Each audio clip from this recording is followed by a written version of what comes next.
Movie की शुरुआत में हमें एक कहानी बताई जाती है जहां पर ये कहा जाता है कि इस दुनिया में एक ऐसी भी शराब होती है जिसके सेवन से मरे हुए डीमंस वापस से धरती पे आ सकते हैं, जिसको कहा जाता है द स्कल वाइन यानी कि खोपड़ी वाली शराब। इस शराब को बनाने की जरूरत होती है 5 लोगों के अलग अलग बॉडी पार्ट्स की, जिसके अंदर आते हैं किसी स्किलफुल आदमी के हाथ, एक तेज भागने वाले का पैर और एक बहादुर आदमी का जिगर और दिमाग वाले आदमी का सर और एक बेरहम आदमी का दिल। इन सभी ऑर्गन्स को एक जवान लड़की के खून से मिला देने से बन जाती है खोपड़ी वाली शराब। अब सीन बदलता है और हम देख पाते हैं एक औरत को जिसे किसी अजीब तरह से बीमारी हो गई थी। उसके मुंह और हाथ पे काफी मोटे मोटे होल्स बन जाते हैं जिनसे खून रिस रिस के बाहर निकल रहा होता है। तभी वहाँ पर एक छोटा लड़का वरियाम आता है और वो औरत उसको ये कहती है कि उसकी बेटी मरियम को बचपन से ही आत्माएं दिखाई देती हैं, इसलिए वो मरियम को ये बात बता दे कि एक दिन एक इवल स्पिरिट आएगी जो कि उसे वाइन बनाने के लिए कहेगी। और वो वरियाम को एक किताब देती है जिसके बाद उसकी वहीं पे मौत हो जाती है, जो कि काफी दर्दनाक मौत होती है। और उसका बेटा वरियाम अपनी माँ को ऐसी दर्दनाक हालत में मरता हुआ देखकर रोने लग जाता है, जो कि काफी इमोशनल सीन होता है। खैर तभी वहाँ पर मरियम अपने बाप के साथ आती है और देखती है कि उसकी माँ अब नहीं रही। अब तभी अचानक से बाहर एक और औरत के चिल्लाने की आवाज आती है जिसे वही सेम बीमारी हो गई थी जो कि मरियम की माँ को थी। अब गांव वाले इसे क्रिम्सन स्वेट कहते हैं और देखते ही देखते वो औरत भी खत्म हो जाती है। अब यहाँ से 15 साल के बाद का सीन दिखाया जाता है जहाँ पर हम ये जान पाते हैं कि जिस गांव के अंदर ये सब हुआ है उसका नाम असल में हेल बाउंड है। इसका नाम असल में ऐसा इसलिए है क्योंकि यहाँ के लोगों का ये मानना है कि ये गांव श्रापित है, क्योंकि वहां से ना तो कोई बाहर जा सकता है और ना ही कोई अंदर आ सकता है। अब इसके बाद हम ये देखते हैं कि रात में गांव के अंदर मरियम की शादी परफॉर्म की जा रही थी, जहां पर सभी लोग जंगल में से होकर जा रहे होते हैं और उन सभी लोगों ने एक मास्क भी लगाया हुआ था। तभी मरियम को अचानक से एक चुड़ैल किसी छोटी लड़की के साथ दिखाई देती है। वो सभी को ये बात बताती है लेकिन उसकी बात पर कोई यकीन नहीं करता, क्योंकि जब वहाँ सारे देखते हैं तो वहाँ पर कोई भी नहीं था। अब वो सभी लोग जंगल पार करके एक जगह पहुंचते हैं जहाँ पर मरियम का डैड मरियम का इंतजार कर रहा होता है। अब मरियम की शादी एएम नाम के एक लड़के से हो रही होती है और दोनों खुश भी थे, और क्यों न होते क्योंकि वो एक दूसरे से प्रेम भी बहुत किया करते थे। अब तभी मरियम को एक बार फिर वही चुड़ैल दिखाई देती है। अब ये सुनकर एएम सभी गाँव वालों के साथ जंगल में उसे ढूंढने के लिए निकल जाता है। मरियम अब जब उन लोगों के आने का इंतजार कर रही होती है तभी वहाँ पर वरियाम आता है जो कि मरियम का बचपन का ही दोस्त होता है, और वो काफी दुखी होता है क्योंकि वो मरियम को काफी पसंद किया करता था। पर अब मरियम की शादी एएम से हो चुकी है। तभी वहाँ पर एएम आ जाता है और वो मरियम को बताता है कि जंगल में उन लोगों को कोई नहीं मिला, और वो मरियम को वहाँ से लेकर चला जाता है। खैर अब रात में मरियम और एएम सो रहे होते हैं तभी मरियम को एक आवाज सुनाई देती है। खिड़की से देखने पर उसे एक आदमी दिखाई देता है जो कि आत्माओं को बुला रहा था। ये देखकर मरियम अपने लवर एएम को बुलाती है लेकिन उसे कुछ नहीं दिखाई देता, और वो मरियम को कहता है कि बस अब मुझे तेरी बाहों में एक मीठी नींद सोना है, तो चलो सो जाओ और मुझे भी सुकून करने दो। अब अगले दिन सुबह हम देखते हैं एक बूढ़े आदमी को जो कि अपने घर में अपने बेटे को बुला रहा होता है, पर उसके काफी आवाज देने के बावजूद जब उसे कोई जवाब नहीं मिलता तो वो उसे देखने जाता है, जहाँ पर वो ये देखते हैं कि उसका बेटा हवा में धागों की मदद से लटका हुआ है और उसके पूरे जिस्म से खून बह रहा होता है और उसकी मौत हो चुकी होती है। अब इसके बाद एएम, मरियम, गांव के मुखिया और वरियाम जो कि एक डॉक्टर है वहां पर आते हैं। तभी वरियाम को एक डोल यानी कि गुड़िया मिलती है जिसके हाथ कटे हुए थे, और वहीं हम ये देखते हैं कि बी के हाथ भी कटे हुए थे। ये देख वो सभी काफी परेशान हो जाते हैं कि आखिर बी को इतनी बेरहमी से किसने मारा होगा। तभी वहां पर एक पागल आदमी गोशी आता है जो कि ये कहता है कि ये खून डीमन ने किया होगा और वो सभी को मार देगा। और अब रात में मरियम काफी परेशान होती है और अपना तिल देखने लग जाती है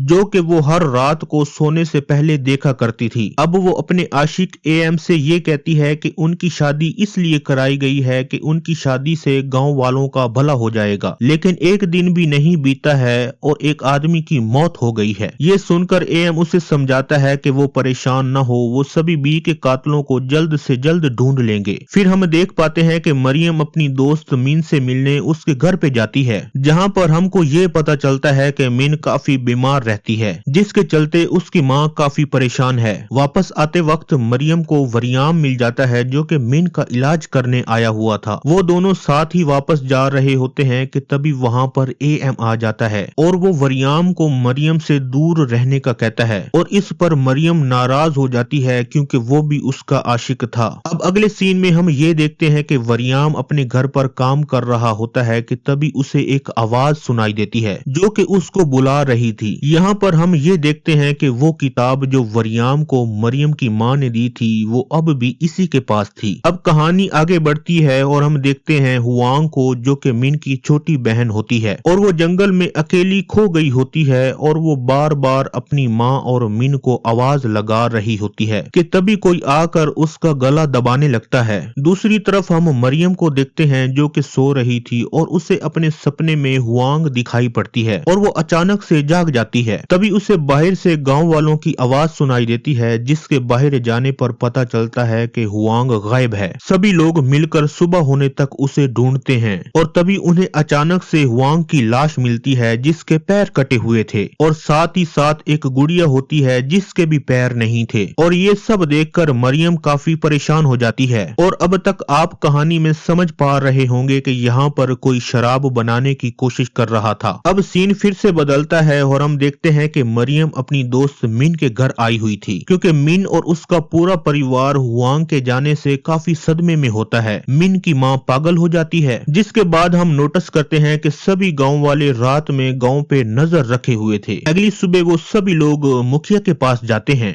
जहां पर मुखिया उनको ये बताता है कि अगर उन्होंने गांव छोड़कर जाने की कोशिश करी तो सभी लोग मारे जाएंगे, जिस पर कुछ लोग कहते हैं कि मुखिया को उन्हें बाहर छोड़ने चला जाना चाहिए, जिस पर मुखिया उन्हें इस बात से भी मना कर देता है, जिस पर काफी लोग अकेले ही गांव छोड़कर जाने लगते हैं। अब कुछ ही समय बाद रात हो जाती है और वो लोग जो गांव छोड़कर जा रहे होते हैं वो अभी भी जंगल में ही थे जहां पर उन्हें भयानक आवाजें आने लगती हैं। इधर दूसरी तरफ मरियम अपने घर पे अपने डैड से पूछती है कि आखिर ये गांव श्रापित कैसे हो गया था, जिस पर उसके डैड बताते हैं कि बचपन में मरियम यानी कि तुम काफी बीमार हो गई थी और वो उसका इलाज कराने गांव के बाहर लेकर जा रहे थे। तब उन्हें एक औरत ने बाहर जाने का रास्ता दिखाया और उन्हें ये भी बताया था कि सिर्फ उनके परिवार के लोग ही अब गांव से बाहर जा पाएंगे। अब इधर हम देखते हैं उन गांव वालों को जो कि जंगल में थे, उनमें से एक औरत को बहुत ही ज्यादा खुजली होने लगती है और देखते ही देखते वो क्रिम्सन स्वेट वाली बीमारी से अग्रसित हो जाती है। ये देखकर बाकी लोग बहुत डर गए थे और बचे हुए जो लोग थे वो वापस से गांव की तरफ भागने लगते हैं। अब आगे हम देखते हैं कि जैसे ही मरियम अपने घर से बाहर निकलती है तो वो नोटिस करती है कि सभी लोग जो गांव को छोड़कर गए थे वो वापस लौट रहे होते हैं। उन सभी को वही बीमारी क्रिम्सन स्वेट हो गई थी और सभी एक एक करके उसके सामने ही अपना दम तोड़ देते हैं। अब ये देखकर मरियम मेरी जान बहुत डर जाती है, जिससे कि बाकी बचे हुए गांव वाले जो कि गांव के अंदर थे उन्हें यकीन हो जाता है कि गांव सच में श्रापित है, यानी कि जिनके मन में थोड़ा बहुत डाउट था वो यहाँ पे सब क्लियर हो गया था कि हाँ ये गांव जो है वो सच में कर्स्ड है, श्रापित है। अब सीन चेंज होता है और हम देखते हैं एक लड़की शेरिश को जो कि नदी पे मछली पकड़ रही थी। तभी वहाँ पर मिन की पागल माँ आ जाती है और कुछ ही देर बाद मिन भी अपनी माँ को ढूंढते हुए नदी में आ जाती है।